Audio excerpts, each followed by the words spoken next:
বুখারী ৩২৮৩ নম্বর হাদিসের মধ্যে বলেন, মাসালি ওয়া মাসালুল আম্বিয়াই মিন ক্বাবলি, আমার এবং পূর্ববর্তী নবীদের উদাহরণ হইল। কি উদাহরণ? উদাহরণটা কেমন? কামাসালি রজুলিন বানা বাইতা, ধরো একজন ব্যক্তি একটা বাড়ি বানাইছে। কি বানাইছে? ফাআহসানাহু ফাআজমালা, বাড়িটা অনেক সুন্দর হইছে, অনেক সুন্দরভাবে বাড়িটা বানাইছে।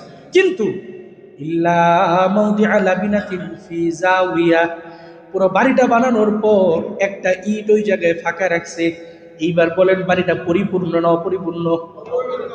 ফাজআলান নাসু ইয়াতুফুনা বিহি ওয়া ইয়াজাবুনা লাহু, দূর দূর থেকে লোকজন ওই বাড়িটা দেখতে আসে, বাড়ির সৌন্দর্য দেখতে আসে। যেমন আপনাদের এখানে কি আছে? কি আছে? তাজমহল আছে না? দূর দূরান্ত থেকে দেখতে আসে না? ঢাকা থেকে তো বাস ঘুরে ঘুরে আসে। হ্যাঁ, আসে কি আসে না? আসে। তো এই তাজমহল দেখতে দূর দূরান্ত থেকে ওই বাড়িটা দেখতে আসে। কিন্তু যখন বাড়িটা ঘুরে, জাআলান নাসু ইয়াতুফুনা বিহি ওয়া ইয়াজাবুনা লাহু, আরে কি সুন্দর বাড়ি, কিন্তু ফায়াকুলুন, তারা বলে, হাল্লা উদিআত হাযিহিল লাবিনা, আরে এই ইটটা যদি দিত তাহলে বাড়িটা পরিপূর্ণ হয়ে যেত। ইটটা দিলে বাড়িটা কি হয়ে যেত? পরিপূর্ণ হয়ে যেত। রাসূল বলেন, ফাআনা লাবিনা, আমি হইলাম শেষ ইট, ওয়া আনা খাতামুন নাবিয়্যিন, আমাকে দুনিয়াতে পাঠানোর মাধ্যমে আল্লাহ পাক রব্বুল আলামিন নবুয়ত নামক বাড়িটা পরিপূর্ণ করে দিয়েছেন। কোরআনে কারীমে আল্লাহ পাক রব্বুল আলামিন 18 নম্বর পারার মধ্যে বলেন, والذين كفروا أعمالهم كسراب بقيعة يحسبه الظمآن ماء،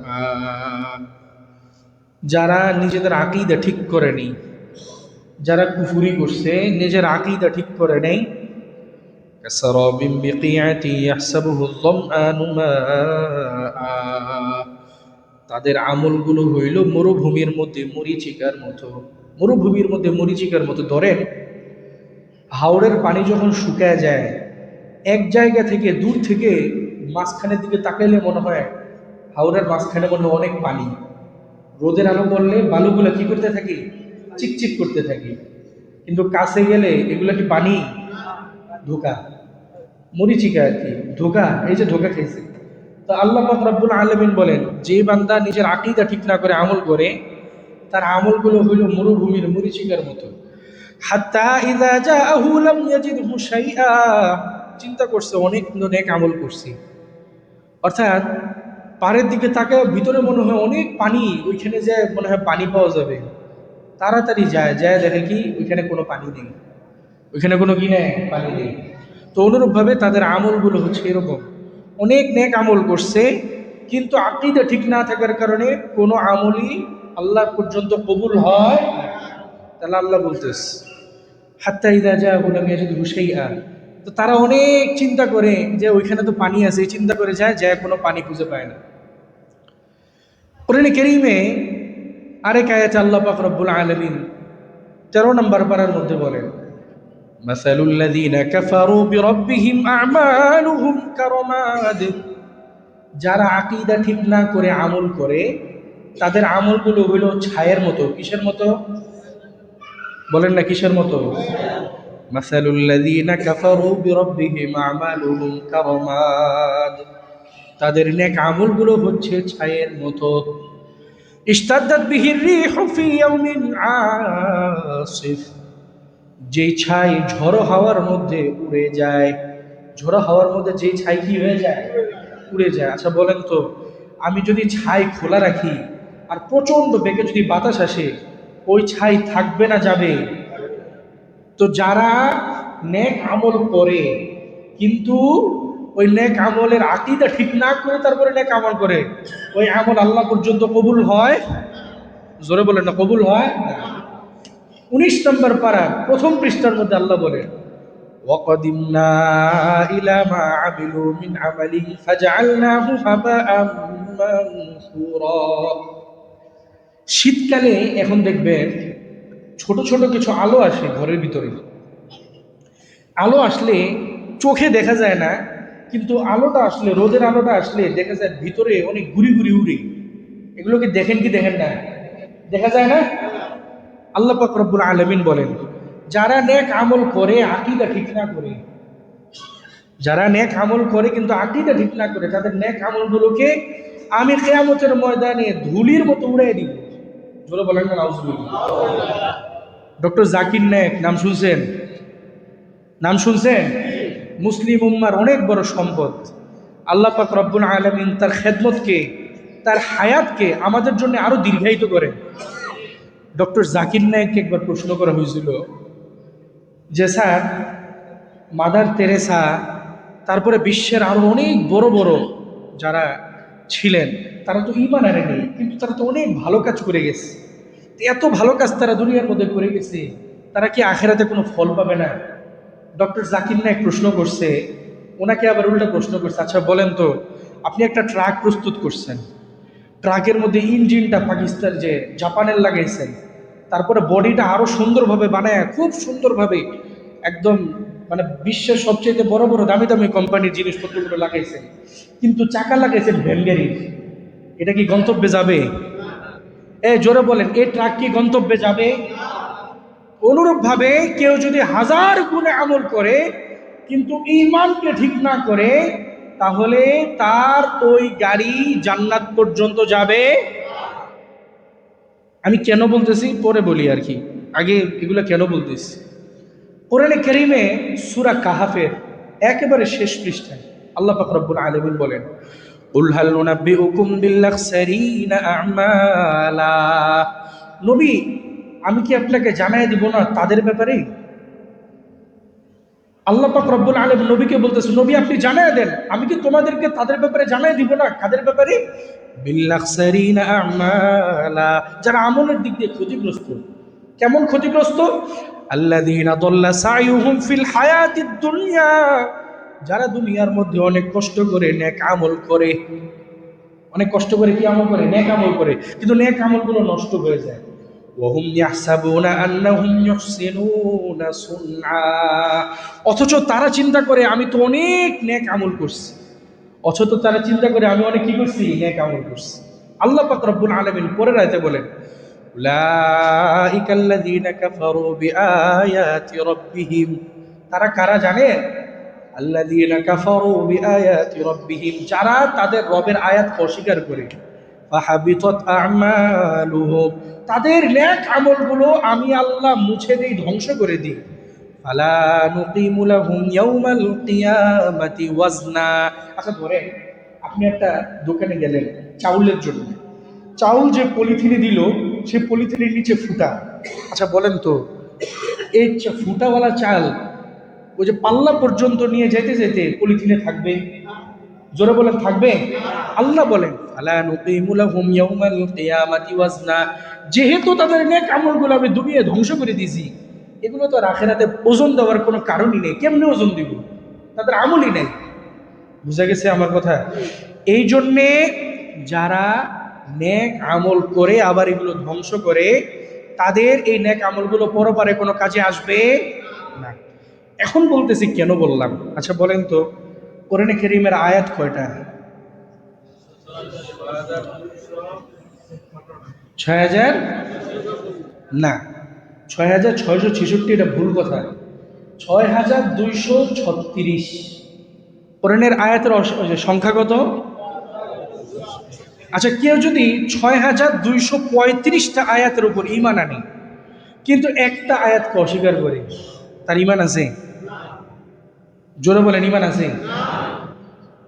কোরআনে কারীমের সূরা আহজাবের মধ্যে আল্লাহ পাক একটা আয়াত দিয়েছে, আয়াতটা আমি আপনাদেরকে একটু তেলাওয়াত করে শোনাই।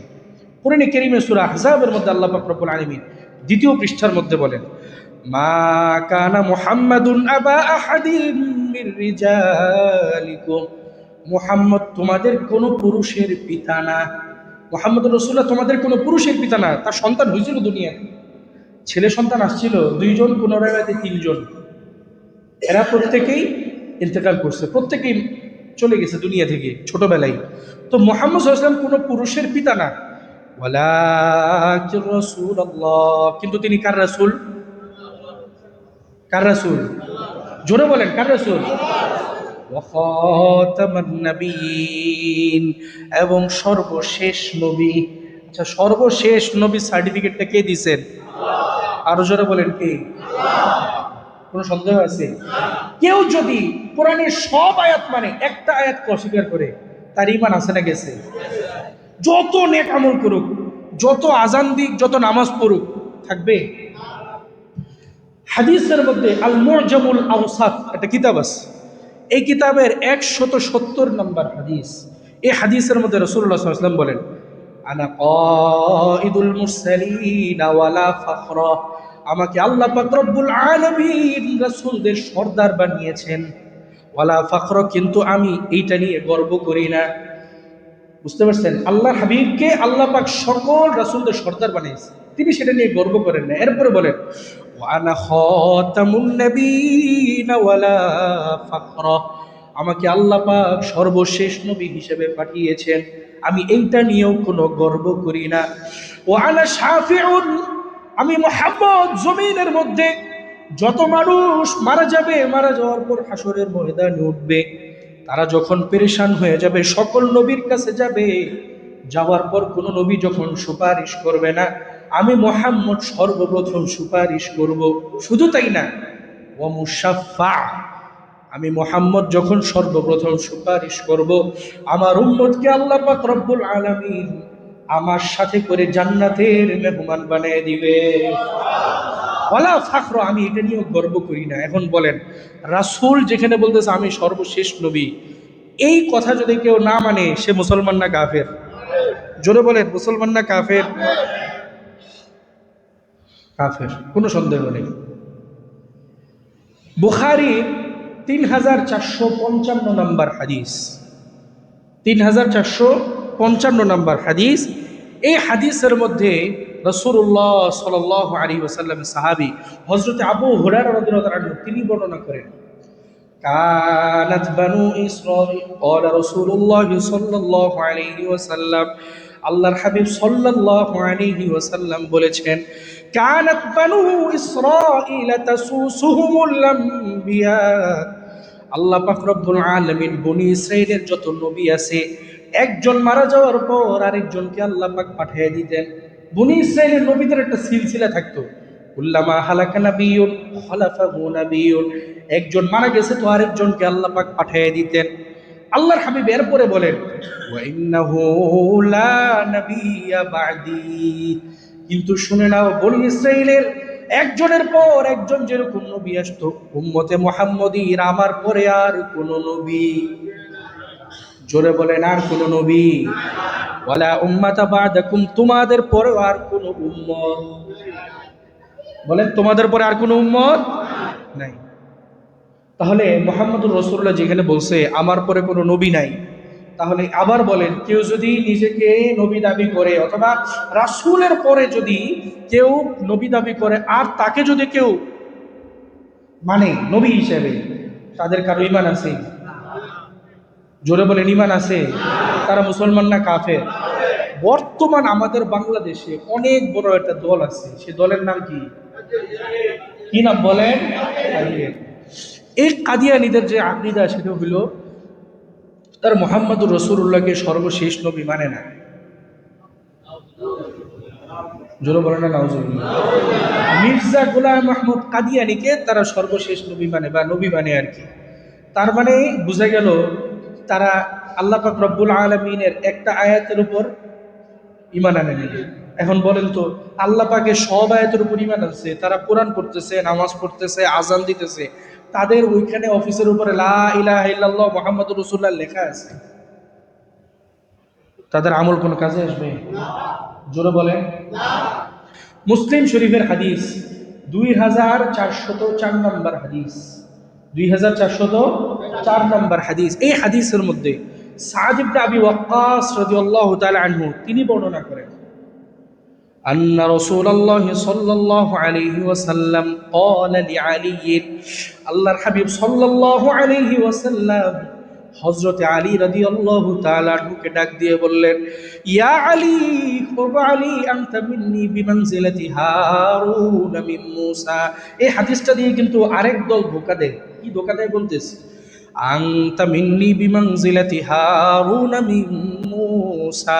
মুহাম্মদুর রাসূলুল্লাহ বলতেছে, মুহাম্মদুর রাসূলুল্লাহ বলেন, হযরতে মূসার কাছে হযরতে হারুন যেমন, আমার কাছে তুমি তেমন। বলেন না সুবহানাল্লাহ। হযরতে মূসা আলাইহিস সালাতু ওয়াস সালামের কাছে হারুন যেমন, আমার কাছে তুমি তেমন। এখন বুঝে থাকলে বলেন তো, হযরতে মূসা নবী ছিলেন? আওয়াজ আসতে আসতে, হযরতে মূসা কি নবী ছিলেন?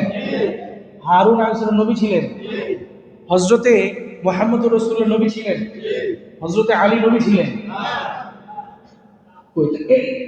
আল্লাহ রাসূল তো বলতেছে মূসার কাছে হারুন যেমন, আমার কাছে তুমি তেমন। এইটা দিয়ে যারা ধোকা দেয় তারা হযরতে আলী রাদিয়াল্লাহু আনহুকে নবী মানে। সে দলের নাম কি? জোরে বলেন কি নাম? শিয়া। মাশাআল্লাহ, আপনারা এই ক্ষেত্রে অনেক সচেতন। আল্লাহ পাক আপনাদেরকে আরো বেশি সচেতনতা তৌফিক দান করেন। এরপরের অংশে রাসূল জানে আমার পরে একটা দল আসবে, এই হাদিস নিয়ে যারা ধোকা দিবে, এটুক বইলে রাসূল সাল্লাল্লাহু আলাইহি ওয়াসাল্লাম থেমে থাকে নাই। এরপরে আল্লাহর হাবিব বলেন, ইল্লা আন্নাহু লা নাবিয়্যা বা'দি। ওগো আলী, আমার কাছে তুমি হারুনের মতো প্রিয় হইলেও কিন্তু তুমি নবী না। তুমি কি না? বলেন মুহাম্মাদুর রাসূলুল্লাহর পরে কোন নবী? মুহাম্মাদুর রাসূলুল্লাহর পরে কোন নবী? শিওর? সন্দেহ আছে? সন্দেহ থাকলে মুসলমান না কাফের? তাদেরকে যারা কাফের মনে করে না তারা মুসলমান না কাফের? ভাই রে ভাই, আপনার বুঝেন না। রাসূলকে অনেকে বলে এগুলো কইরা লাভ কি? মনে রাখবেন, আল্লাহ পাক কোরআনে কারীমে বলেন, ইন্নাল্লাযীনা ইউযুনাল্লাহা ওয়া রাসূলাহু লা'নাহুমুল্লাহু ফিদ দুনিয়া ওয়াল আখিরাহ। যারা আল্লাহ এবং তার রাসূলকে কষ্ট দেয়, কেমনে কষ্ট দিবেন? আল্লাহরে মারা যাবে? রাসূলকে মারা যাবে? এটা তো সব মানে আল্লাহ পাক রব্বুল আলামিন তো সকল ক্ষমতার ঊর্ধ্বে। রাসূল সাল্লাল্লাহু আলাইহি ওয়াসাল্লামকেও সম্ভব না। কষ্ট দেওয়া মানে তাদের ইজ্জতে আঘাত করা। কষ্ট দেওয়া মানে কি? তাদের ইজ্জতে কি করা? আঘাত করা।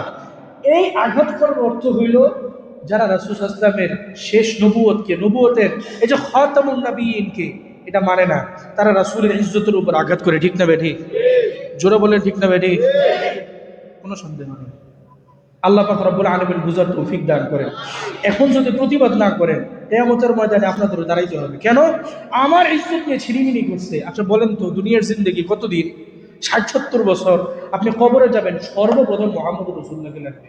হাদিসের মধ্যে রাসূল সাল্লাল্লাহু আলাইহি ওয়াসাল্লাম, এক হাদিসের লম্বা হাদিস, এখানের মধ্যে রাসূল সাল্লাল্লাহু আলাইহি ওয়াসাল্লাম বলছে, যখন কবরের মধ্যে শোয়ানো হয়, হাত্তা ইন্নাহু লা ইয়াসমা'u করানি আলিহিম, কবরবাসী তার আত্মীয় স্বজনের পায়ের আওয়াজ শুনতে পায়। আমার ছেলে, আমার ভাই আমার কবরে রেখে চলে যেতেছে, পায়ের আওয়াজ শুনতে পায়। এমন সময় ফায়াতিয়ানিহি মালাকান, দুজন ফেরেশতা আছে। কয়জন?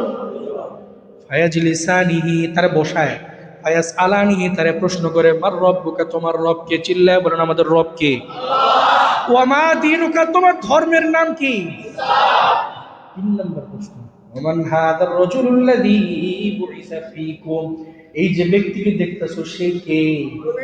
হ্যাঁ, সে যদি আল্লাহ রাসূল সাল্লাল্লাহু আলাইহি ওয়াসাল্লামের ইজ্জত রক্ষা না করে দুনিয়ার মধ্যে, আচ্ছা বলেন তো সে উত্তর দিতে পারবে? জোরে বলে উত্তর দিতে পারবে? সে উত্তর দেওয়ার তো সুযোগই নাই। আর কোনোভাবে যদি সম্ভব তো না, শিওর আমি 100% শিওর, যদি কোনোভাবে উত্তর দিয়ে দেয় রাসূল তার মানবে না? সে আমার উম্মত না। কারণ সে আমার খতমে রিসালাতের জন্য, আমার খতমে নবুয়তের জন্য, আমার এই নবুয়ত নিয়ে যখন টানাটানি হয়েছে দুনিয়ার মধ্যে, এই স্বীকৃতি বাস্তবায়নের জন্য সে চেষ্টা করে নাই। এই জন্য আমি তার উম্মত হিসেবে স্বীকৃতি দিব না। আল্লাহ পাক রব্বুল আলামিন আমাদের সকলকে বুঝার তৌফিক দান করেন। বুখারীর 2222, 2222 কত হইল? 4টা 2, 2222 হাদিস নাম্বারটা মুখস্থ রাখবেন। বলেন বুখারীর কত নাম্বার হাদিস? হ্যাঁ, 4টা 2। এই হাদিসের মধ্যে রাসূল বলেন, লা তাকুমুস সাআ, আমাদের কিছু লোকের কথা বলতেছে। দেখেন কি বলে, হাত্তা তালহাকা কাবাইলু মিন উম্মতি বিল মুশরিকিন আও ইয়াবুদুল আওসান, কিয়ামত ততক্ষণ পর্যন্ত সংঘটিত হবে না। কতক্ষণ পর্যন্ত? হাত্তা তালহাকা কাবাইলু মিন উম্মতি বিল মুশরিকিন, যতক্ষণ না পর্যন্ত আমার উম্মতের একটা দল মুশরিকদের সাথে মিলিত না হয়ে পূজা করে। এইবার বলেন, আমাদের সমাজের মধ্যে মুসলমান নামধারী কিছু ফাজিল পূজার মণ্ডপে যায় কি যায় না? জোরে বলেন, যায় কি যায় না? হ্যাঁ, যায় বলে আমরা তাদের পূজা দেখতে এসেছি। কি সুন্দর কথা! যায় বলে তাদের পূজা দেখতে এসেছি, আছে না নাই? দায়িত্বশীল হলে ভিন্ন কথা, যা তাদেরকে বলে আসা আপনারা করেন, শুভেচ্ছা জানানো না, দায়িত্বশীল যারা তারা এটা বলে আসা তাদেরকে, হ্যাঁ ঠিক আছে আপনারা করেন, যেহেতু একটা বিশৃঙ্খলা এলাকার মধ্যে হইতেছে বর্তমান বাংলাদেশে, বিশৃঙ্খলা হইতেছে না, রাজনৈতিক বিভিন্ন বিশৃঙ্খলা, কোনো সমস্যা হইলে আমাদেরকে জানাবেন, এতটুকু আশ্বাস দেওয়া। কিন্তু তাদেরকে দেখতে যাওয়া, তাদের পূজা কেমনে হয় এটা দেখতে যাওয়া, আবার প্রসাদ খেয়ে আসা, এমন মুসলমানের অভাব আছে?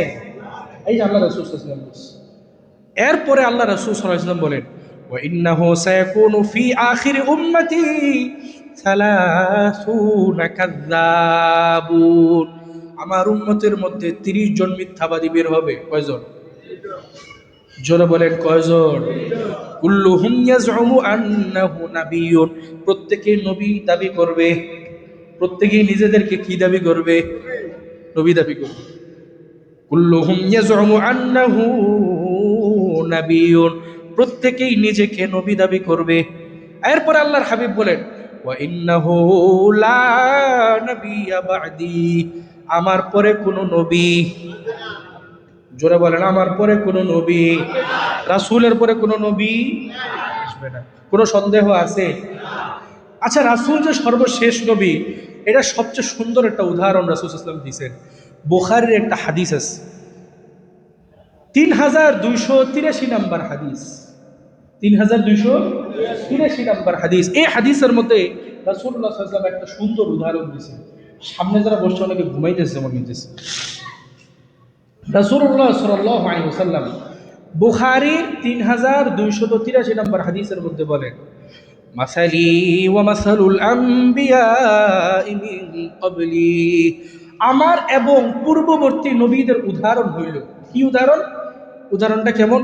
কামাসালি রজুলিন বানা বাইতা, ধরো একজন ব্যক্তি একটা বাড়ি বানাইছে।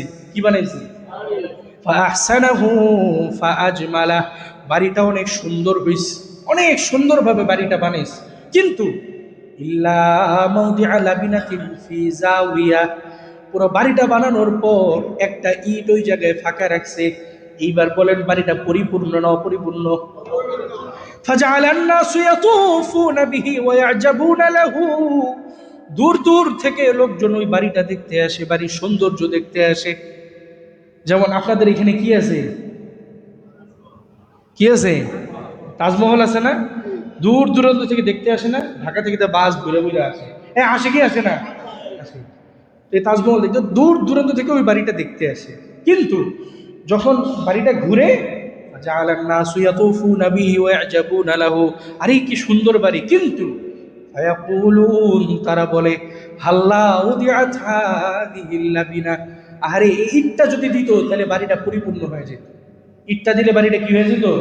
পরিপূর্ণ হয়ে যেত। রাসূল বলেন, ফাআনা লাবিনা, আমি হইলাম শেষ ইট, ওয়া আনা খাতামুন নাবিয়্যিন, আমাকে দুনিয়াতে পাঠানোর মাধ্যমে আল্লাহ পাক রব্বুল আলামিন নবুয়ত নামক বাড়িটা পরিপূর্ণ করে দিয়েছেন। তাহলে বলেন রাসূলুল্লাহ সাল্লাল্লাহু আলাইহি ওয়াসাল্লাম ওনার পরে কোনো নবী আছে? জোরে বলেন আছে? যে দাবি করবে সে মুসলমান না কাফের? মুসলমান না কাফের? কাদিয়ানীরা মুসলমান না কাফের? সন্দেহ আছে? তাদের আকীদা ঠিক আছে? তারা মুসলমানের মতো, যেখানে আল্লাহ কেন, আচ্ছা বলেন, তারা তাদের ধর্ম পালন করতেছে, আমরা আমাদের ধর্ম পালন করতেছি, তাহলে বাধা কেন? বাধা হইল, দেখেন কোরআনে কারীমে আল্লাহ বলেন, ইন্নামাল মুশরিকুনা নাজাস, মুশরিকরা হইল নাপাক, ফালা ইয়াকরাবুল মাসজিদাল হারাম, তারা যেন কোনোভাবে মসজিদ হারামের কাছে না আসতে পারে, মক্কা শরীফের কাছে না যেতে পারে। এখন বলেন তো, বাংলাদেশের মধ্যে কাদিয়ানীরা কি মুসলমান হিসেবে থাকে না কাফের? কি পরিচয় থাকতেছে? তারা কি হজ করতে পারে না? একজন কাফের বাংলাদেশ থেকে হজ করার স্বীকৃতি নিয়ে যেতে পারতেছে, এটা কি মুসলমানদের জন্য সৌভাগ্য না দুর্ভাগ্য? জোরে বলেন, সৌভাগ্য না দুর্ভাগ্য? তারপরে মুসলমান পরিচয় তারা বেঁচে আছে, তারা যদি মৃত্যুবরণ করে মুসলমানদের কবরস্থানে তাদেরকে দাফন করে, ঠিক না বেটি? তো এখন বলেন তো, শ্মশান আর কবরস্থান এক হতে পারে? জোরে বলেন, এক হতে পারে? এরকম বিভিন্ন হাজার হাজার সমস্যা আপনাদেরকে দেখাইতে পারবো।